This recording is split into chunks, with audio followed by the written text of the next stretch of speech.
What up, though? All right. I just want to come to you and talk to you guys today, real quick, about if you want things to stay the same, you have to be willing to change. And that's not a quote from me. I think that if I heard that correctly, or remember correctly, rather, I think it's a quote from Queen Elizabeth when she was, before she passed away. She was quoted as saying in her, lengthy ruling at one point, because the constituents, the people, were talking so much about how things were changing and things were evolving, but she was very adamant about if you want things to stay the same, you have to change. And it seems contrary in thought. It seems contradictory when you say it, but when you really think about it, it makes a lot of sense. Right now, at the airing of this, we have a lot of things going on technology wise around the world. Yeah, we know what governments are doing to, create data centers and, the world power dynamic shift going on. How soon that's going to happen, we don't know per se, but, the power that be is trying to stop it by putting in tariffs and all this other stuff. And the powers that are coming about are building roads and different, putting money into places like Africa with the youngest youth population on the planet. But everybody's trying to build out this technology and be the first to harness, the capacity to be able to put, artificial intelligence and use it in the capacities of robotics and different things. And so it's a lot that's changing and seemingly rapidly, but it's if you know history, it's apropos to humanity. So it's nothing new under the sun. But if you are one of those who was caught in the throes of looking at the current paradigm as one of extreme pessimism, or one of extreme frustration because of the thought of job loss, no more careers, opportunities, you've positioned yourself in such a way to where you are very niche oriented in your skill set or delivery, and or you are just a regular, 9 to 5er, meaning you don't have a very skilled position, but you have a position that you've been in for a few years. Change is occurring to where you might be out of a career or out of a job, right? And so what I'm saying is, even though the initial start of this conversation is if you want things to stay the same, you need to change, sounds contrarian or sounds, like I said, contradictory. It really makes sense. If you want things to stay the same, if you want to maintain your job, you have to change, right? If you want things to stay the same, you want to stay employed, staying the same, making income, right? Not being fired, not making income. If you want things to stay the same, you have to change. That's what she meant by that. So the statement sounds like it's not, it's some esoteric or over top, but it's very fucking simple. The reality is we are the impediment to that change. We are the impediment to the ability to keep things the same. We are not willing to go into the unknown. We are not willing to go into what we don't know. We are not willing to break tradition or break what has been the consistent thing that we've seen from not only our deliverable, but for our previous generation deliverable of previous generation deliverable, right? Uh, we get caught up with this ain't how it was, or this ain't how it is, this ain't how it should be, right?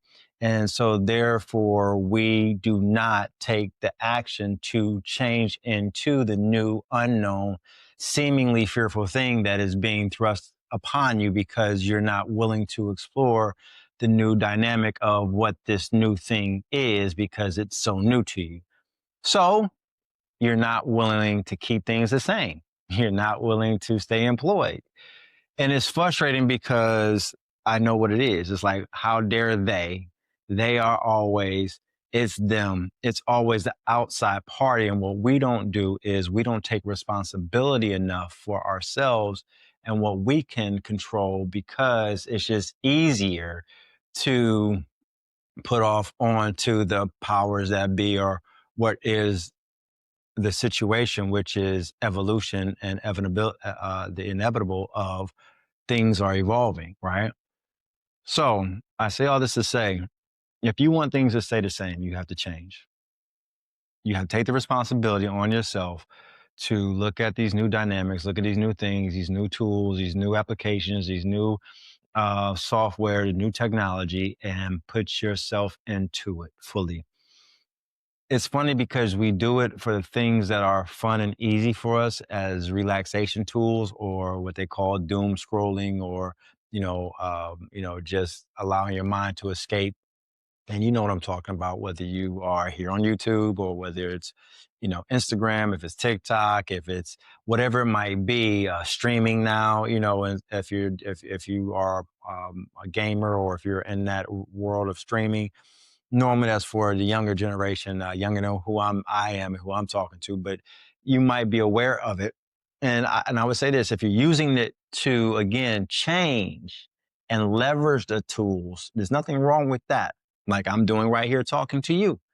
I'm changing. I didn't grow up with the phone in my hand. I did grow up at a point where, as a teenager, the phone was available to be in my hand, but I didn't grow up like the kids of today and my daughter's age, where they grew up with it, and literally next to her basket, in my hand, you know what I'm saying, in my presence with her.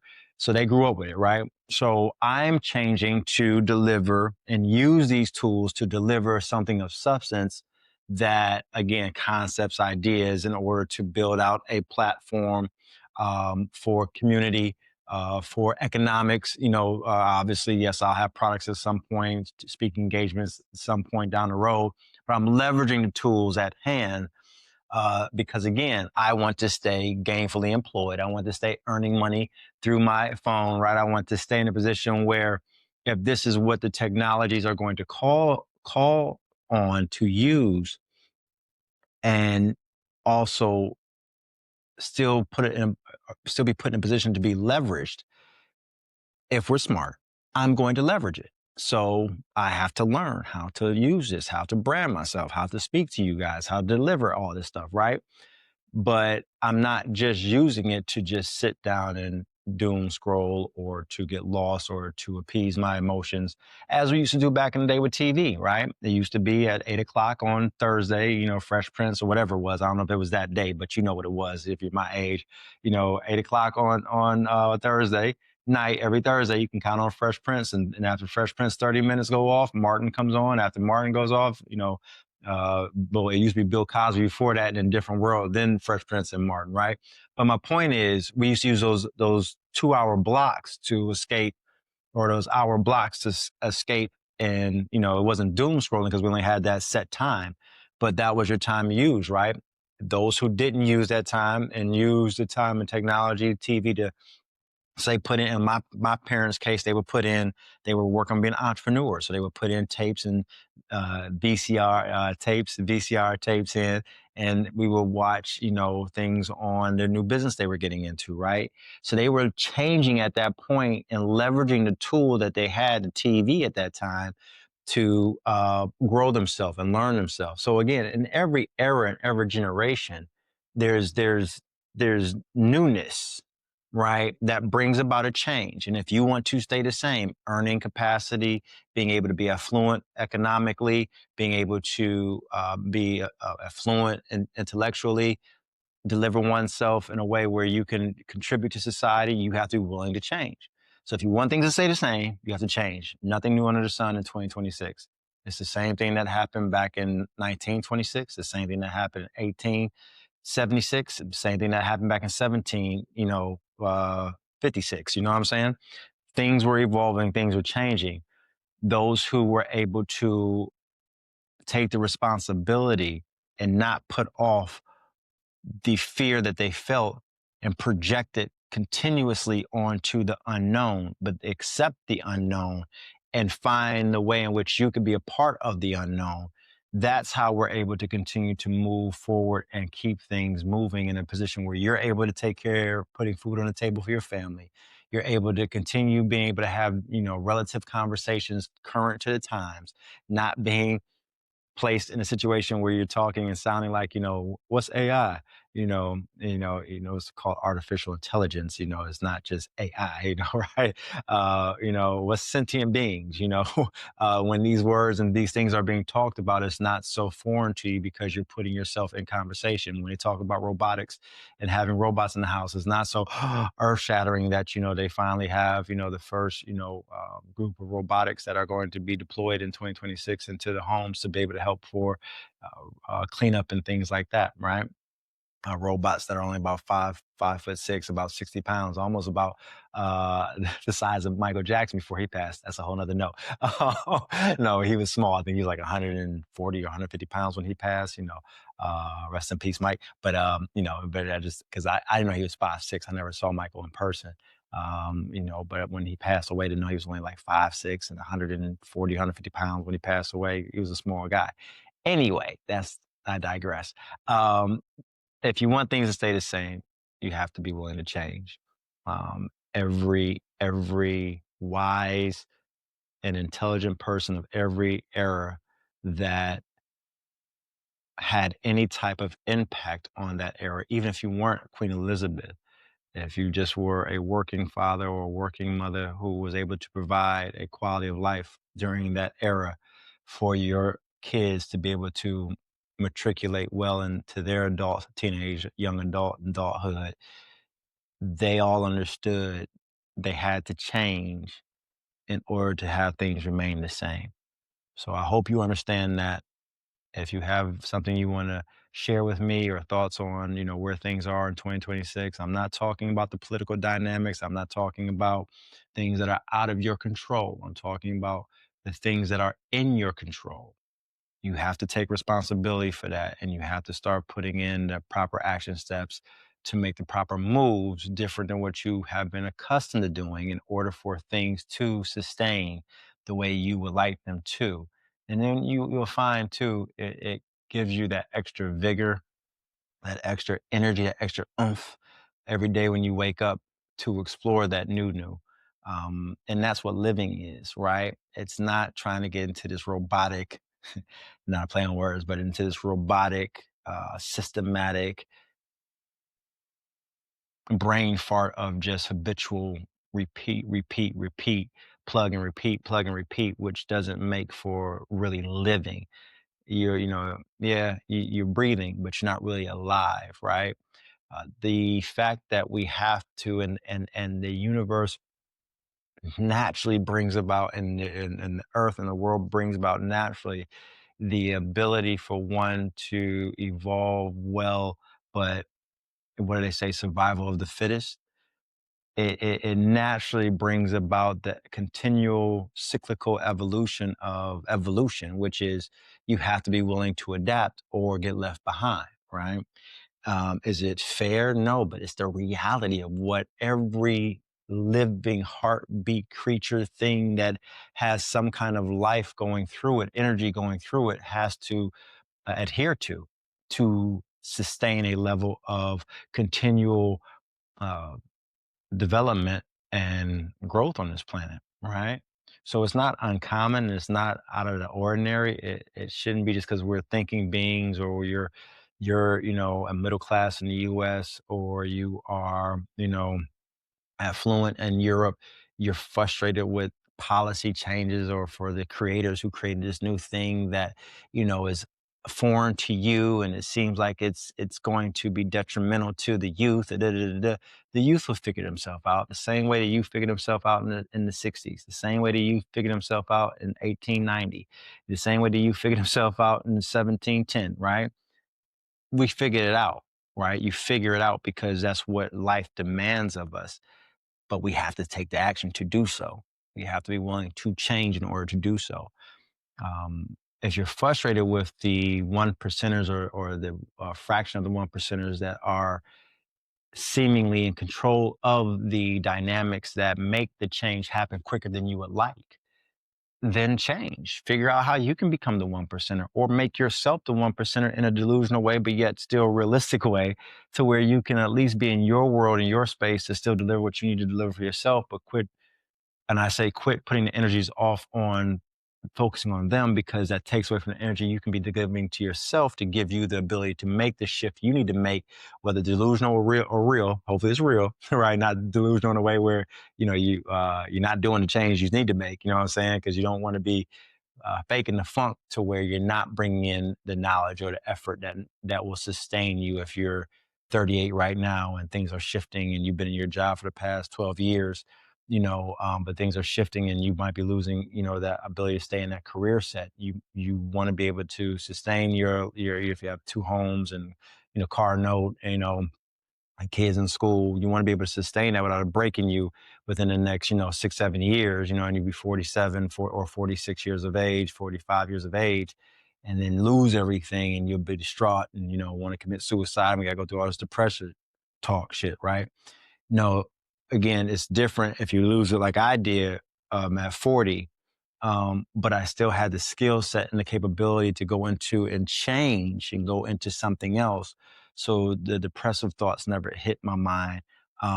Was I sad? Yes. Was I frustrated? Yes. But depressed? Oh no, because I had the right fortitude of understanding the change that I could make, and I made the change into new avenues and rebuilding my brand and my business. With the staffing firm and working every avenue that I could with that to grow that as well. But again, change had to happen in order for things to stay the same, meaning that in order for me to stay with my exercise and my nutrition and stay with, my five principles and stay with, with the five principles sustained, those are the things that gave me the ability to go into the change necessary because I had that foundational piece with the five principles. But in order to keep those things continually, comfortably moving, I had to be willing to make the change, right? And so ipso facto, that's what I did. That's why you have and see the fruits of the labor, which is not done because there is still another change coming, another change that's upon me in certain ways, and I'm fully aware of and fully accepting of. Because again, the thing is, you realize again, life is cyclical. It's never about the culmination and the reaching of the pinnacle as the then that's done. Because the funny thing I heard it said the other day, and it was freaking amazing because you read these books and you have these phrases, but you always hear something new. But they said, it's funny because you do all the work to climb Mount Kilimanjaro to get to the top, and you think that's it. But the reality is, you got to come back down because you want to be able to tell the story to people. Otherwise, what was the purpose, right? It's not like people don't go up there and say, I'm done and die. People go up to the top, plant the little flag, touch the flag, whatever's up there, do their thing, and then they want to come back down and tell the story. So again, there's more to life, right? There's still other avenues, and the proper descent with the knowledge and the wisdom and the story to be able to share with others is the beauty, and that comes with its own struggle because you still got to come back down properly. Otherwise, yeah, there is death still, right? And the analogy of Mount Kilimanjaro climbing it. So it never ends is what I'm saying. It is a continual process, but you learn to appreciate the process if you're smart and understand you want this. This is again what it this is what it means to feel alive and feel like you're actually, continually moving in a direction. I think the years of wanting to just get to a point of, oh, I'm at peace and I'm retired and I'm done, that's actually starting to fade, and that's going to be, I think, the next conversations because now that we are able to use this technology, and it's going to get into another conversation I'm going to talk about more in depth later on. But now that we are able to use technology, we're able to use this a lot more, and not so much this. The purpose of retirement for so long because the industrial age and working labor, factories, manual labor, physical labor your body could only sustain for so long, right? But now that we're putting things into iCloud and we're putting it, that's why data centers are being built, right? We're putting things into, AI technologies where, you have augmented, reality, and you can have your being in the augmented can go do a concert in Milan while you are actually physically in New York, while at the same time in Sydney, and your augmented reality is able to be in all these places for you. So that physically you don't have to do it anymore, right? So retirement is literally, that's why, you have certain countries, who are going to war, going to rioting because the, retirement age, weight or age went up, and all that, in certain countries recently. So that's going to be a thing I think that's going to be wiped out eventually, not just due to Social Security and the administration and Trump and all that, but just because the reality of how things are shifting, the dynamic, right? I don't think my daughter is going to be thinking of retirement as we currently think of retirement, or as my parents are currently living retirement, because it's going to change, right? And that again should be, if we're leveraging these tools and we're doing things differently. But that's so I'm saying though, we have to find a way to still stay invigorated and lively and active and moving and progressing, to be able to not retire if we're living longer, which we will be in the next, decade plus. People will be living longer than 70 or 80 years of age consistently, right? Because I'm not dying at 150. So, my Vanguard fund got to stay strong and I got to build something to be able to sustain for the next, whatever it is, 10 years I'm trying to be on this earth, or 106 years I'm trying to be on this earth, right? So, but the reality is, because I'm willing to change, things will stay the same for me. And I find joy in that change. Doesn't mean that it's going to be a period. That it does not mean that there will not be a period of time where things will drop a little bit, because you got that learning curve, right? Still have that, right?